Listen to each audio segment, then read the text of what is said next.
Bon, la semaine dernière, au niveau des vidéos, ça a été un petit peu plus compliqué puisque j'ai eu un court-métrage à faire, ou plutôt j'ai participé à un court-métrage, ce n'est pas le mien, ça ne va pas sortir sur la chaîne, c'est lié à l'école, donc il n'y aura pas le court-métrage sur ma chaîne. Et en plus de ça, ce week-end, donc du vendredi au dimanche, j'étais à Lille avec des amis et je n'avais pas forcément la tête à faire des vidéos, et de toute façon, je ne pouvais pas puisque je n'avais pas mon décor, puisque j'ai- j'habite pas vraiment à Lille. Je viens de regarder l'épisode 1 de The Walking Dead World Beyond, et j'ai regardé également l'épisode 16 de la saison 10 de The Walking Dead, qui n'est pas le dernier de la saison, et ça se ressent en fait, et c'est un petit peu dommage, mais nous allons en parler de toute façon. Donc on va commencer par The Walking Dead World Beyond. Qu'est-ce que j'en ai pensé? Ça ne va pas être très long, puisqu'il ne s'est pas passé grand chose dans cet épisode. Déjà, ce qui est intéressant à signaler, c'est que la série se passe 10 ans après l'épidémie, donc à peu près au même moment que The Walking Dead aujourd'hui ou Fear the Walking Dead. Sachez que cette série-là, rien qu'avec un épisode, est mieux que ce que j'ai vu de Fear the Walking Dead. Sachant que Fear the Walking Dead, j'ai arrêté jusqu'à la saison 4. Ce qui est quand même beaucoup, je trouve. Beaucoup trop. Après, dans cet épisode 1, on te pose les bases, donc il ne se passe pas énormément de choses. On en apprend sur les personnages, sur les traumatismes des personnages, sur ce qui a causé ces traumatismes des personnages. T'as compris l'idée? J'avais pas de suite. En fait, je cherchais un mot.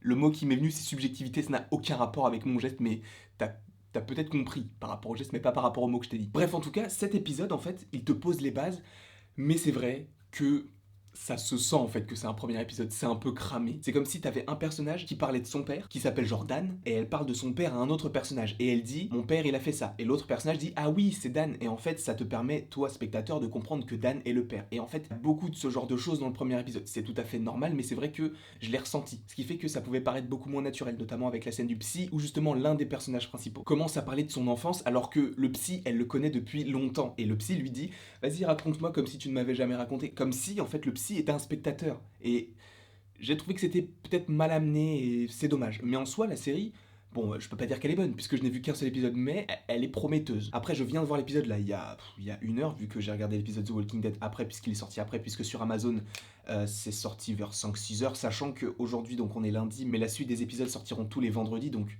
il y aura aussi des vidéos tous les vendredis en rapport avec The Walking Dead World Beyond. Cette série est plutôt fraîche, et en fait ce qui est intéressant et amusant à analyser, c'est qu'avec l'univers de The Walking Dead, ils ont vraiment réussi à faire des programmes totalement différents, puisque World Beyond, alors oui il y a du sang, oui il y a des zombies, mais c'est vrai que ça touche peut-être un public plus teenager, plus adolescent. Alors que The Walking Dead, c'est clairement adulte. Mais vu que dans World Beyond, les personnages sont beaucoup plus jeunes, eh bien les jeunes vont plus facilement s'identifier à ces personnages. Sachant que dans The Walking Dead, on a commencé avec Rick, Daryl, Carol, qui n'étaient pas vraiment de toute première fraîcheur.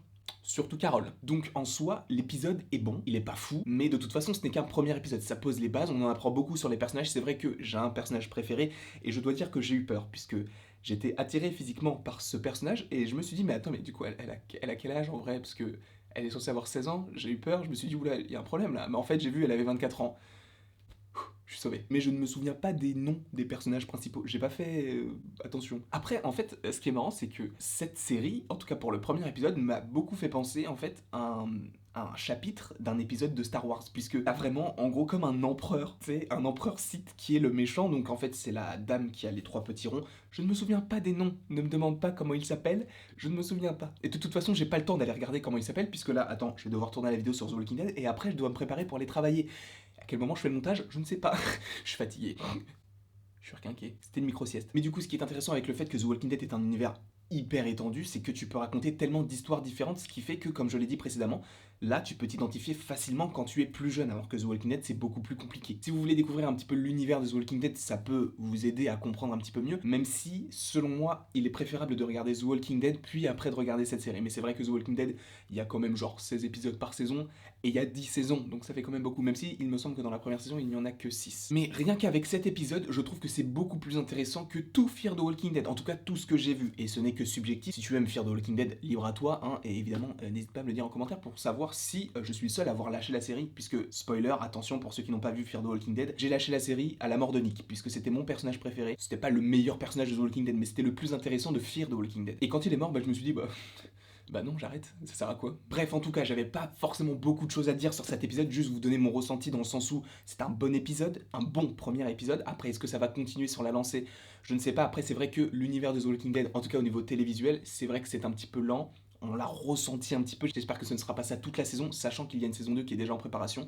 Et il me semble qu'ils doivent en préparer au moins 3. On verra de toute façon ce qu'il en sera. J'espère que vous avez apprécié cette vidéo. N'hésitez pas à aller voir l'épisode d'ailleurs qui se trouve sur Amazon Prime. Et les épisodes sortiront tous les vendredis. Donc je pense que ce sera aux mêmes alentours que The Boys, donc 5-6 heures du matin. Donc si vous avez envie d'aller découvrir la série, je vous invite à aller sur Amazon Prime si vous l'avez.